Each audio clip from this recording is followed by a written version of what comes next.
Nous en sommes à Page. Alors j'ai tellement de choses à dire sur Page, c'est ouf.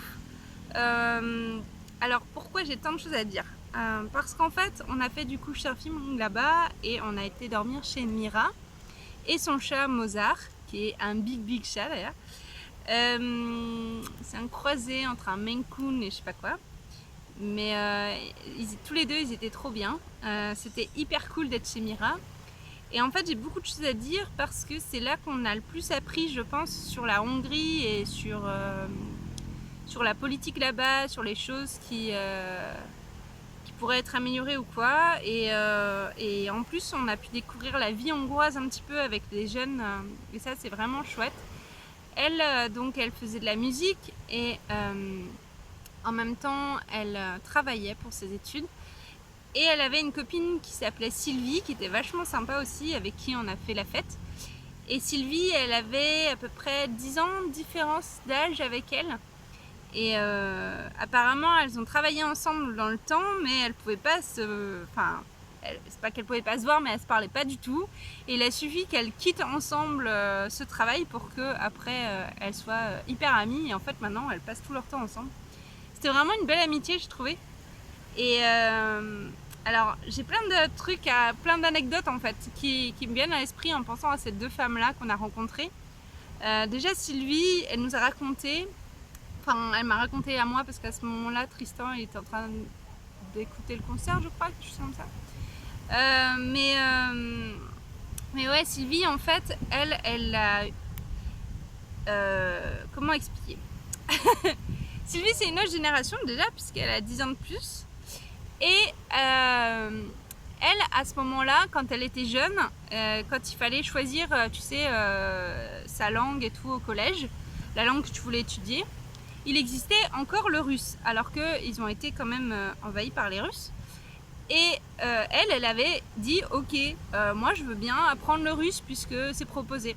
C'était proposé, mais en fait, aucun élève ne choisissait ça. Pourquoi? Parce que justement elle a eu les problèmes qui ont suivi par rapport à ça, c'est que du coup les professeurs et la directrice de l'école ont convoqué ses parents pour leur dire que c'était des communistes parce qu'elle avait choisi russe et que du coup c'était forcément des collabos. Et du coup ils ont dit non, pas du tout. Et ils ont dit à leur fille qu'ils avaient honte, tu vois, qu'elles aient choisi cette filière-là, alors que pour elle, en fait, ça n'était pas un mal, parce qu'elle n'avait pas connu la guerre ni rien, et que pour elle, c'était juste par curiosité, c'était pour savoir. Pour elle, en fait, on me parle tellement de russe depuis que je suis petite, enfin des Russes, que du coup, moi j'ai envie de savoir, en fait. Et elle était vraiment curieuse. Mais ça a grave posé problème dans sa famille, quoi. Vraiment, sa famille s'est posé des questions sur elle, carrément. Enfin, ça a été vraiment loin. Et elle disait que c'était un gros problème, quoi, et qu'heureusement aujourd'hui c'était moins le cas, mais à sa génération, à elle, c'était vraiment quelque chose de très difficile. Et donc elle m'a parlé de ça, et ça, je trouvais ça vraiment touchant. Il y a aussi Mira qui nous a parlé de ce que faisait la Hongrie en fait pour essayer de ramener plus de jeunes. Parce que le problème de la Hongrie, c'est que c'est quand même un pays vieillissant, et nous on l'avait remarqué. Enfin, rien que visuellement, en fait, tu le remarques. Il y a beaucoup de personnes âgées qui travaillent. Des personnes âgées, mais vraiment, à un moment, on est face quand même à des vieillards qui peuvent pas lire, en fait. À un moment, c'était quelqu'un qui s'occupait de vérifier les tickets. Et il avait vraiment du mal à lire sur nos tickets ce qui avait marqué, tellement il n'avait rien à faire là, en fait. Et cette population vieillissante, et donc où tu vois très peu de jeunes, finalement, et ben c'est normal, puisqu'apparemment 10% des jeunes partent de la Hongrie pour vivre ailleurs, parce que justement ils en peuvent plus, ils peuvent pas avec la politique du pays. Et pour ramener plus de jeunes, du coup dans le pays, et pour faire plus de naissances aussi, du coup ils donnent 20 millions de forints. Alors c'est beaucoup, 20 millions de forints, je sais plus ce que ça fait en euros. Tristan, tu te souviens ce que ça fait en euros? Non. Qu'est-ce que ça fait en euros? Non, c'est des forains. Donc 20 millions de forains, bon c'est beaucoup quoi, je crois que c'est à peu près 10 millions quoi. Et donc ils te donnent ça si tu promets que tu peux avoir 3 enfants. Et il y a des gens qui font ça, qui font confiance au gouvernement et qui disent ok, qui font confiance au gouvernement et aussi qui ont confiance en eux finalement, en ce qu'ils peuvent donner et apporter. Et le problème c'est que si par exemple tu n'arrives pas à avoir 3 enfants, j'en sais rien, tu vois, il peut t'arriver plein de choses dans la vie pour que tu n'aies pas 3 enfants. Et bien si tu n'arrives pas à les faire, et ben le problème c'est que tu as une dette encore plus importante que tu dois ensuite à l'État. Parce que l'État t'a prêté de l'argent, mais que tu n'as pas été capable de rendre à cause des 3 enfants. Et donc du coup, tu as une espèce de grosse dette pour l'État. Et c'est un gros problème, parce que du coup, l'État, eux, ils sont gagnants des 2 côtés, en fait. D'un côté, il y a plus de population jeune, donc ils sont contents. Et de l'autre, plus d'argent dans les caisses de l'État, donc pas de problème, tu vois. Sauf que, du coup, il y a des gros soucis, parce que... il y a des gens qui veulent...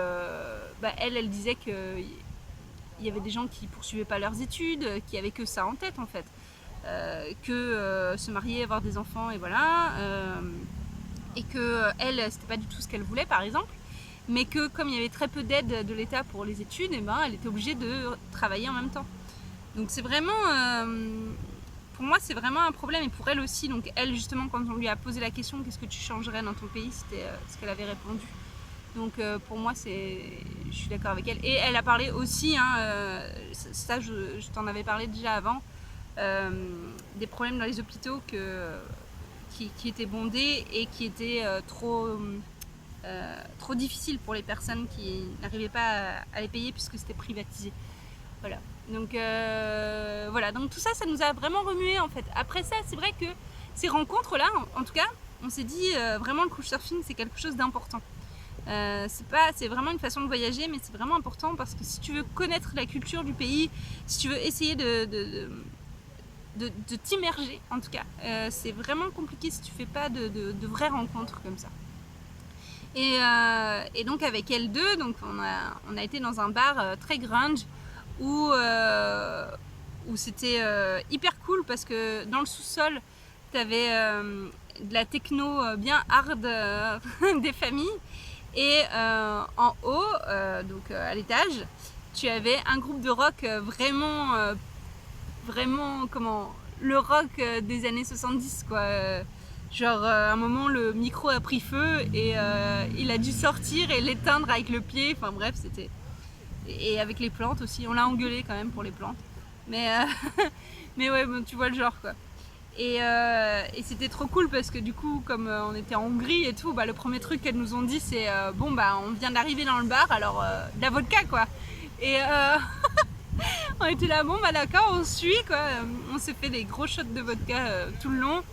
Après, on a fini avec Mira au vin et on était complètement morts, mais c'était trop bien. C'était vraiment trop bien, on en garde un super souvenir. C'était... pour nous, c'est une amie, quoi, vraiment, maintenant. Et ouais, donc après, c'est sûr que comparé à Eger, où vraiment Eger, c'était difficile de faire la fête la nuit, même s'il y avait beaucoup de bons vins et tout était fermé, c'est un peu une ville morte. Là, c'est sûr qu'à Pedge, c'était complètement différent. Et alors, Pedge, en fait, il y a une espèce de grande rue très célèbre et très connue pour ses bars, en tout cas. Et c'est vrai que les bars sont assez originaux là-bas et ça nous a trop fait du bien. Direct, dès qu'on est arrivé, on a pris une bière, on était trop heureux. Et il y a plein de bars différents, plein de choses. Vraiment, c'est quelque chose... c'est une ville qui vit la nuit, quoi. Et ça, c'est plutôt agréable. Par contre, après, tout ce qu'il y a à faire à l'intérieur est assez payante et ça, c'est ce qu'on a regretté.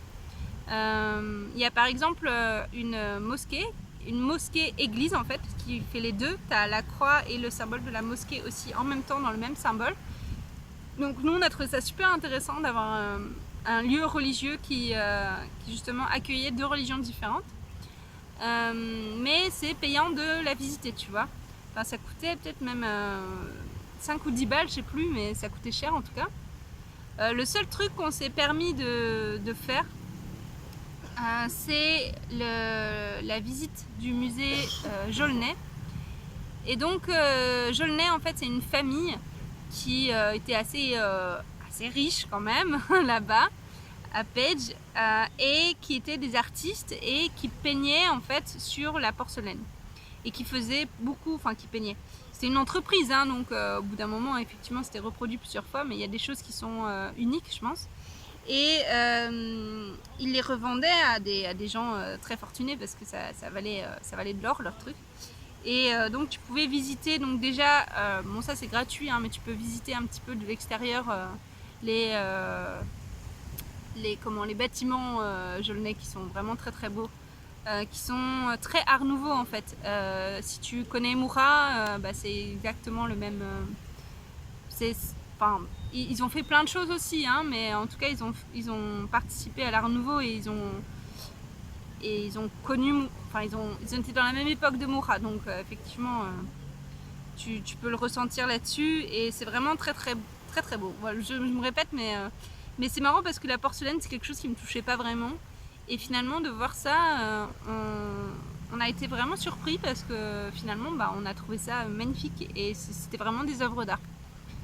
Et après donc tu peux visiter le mausolée de la famille qui est magnifique avec tous ces lions le long et tout, et tu peux voir donc leur tombe, mais c'est très disons, et c'est des gens riches quoi.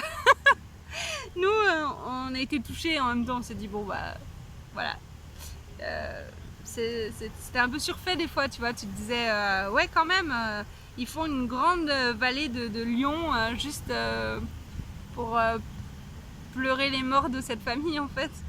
Donc bon.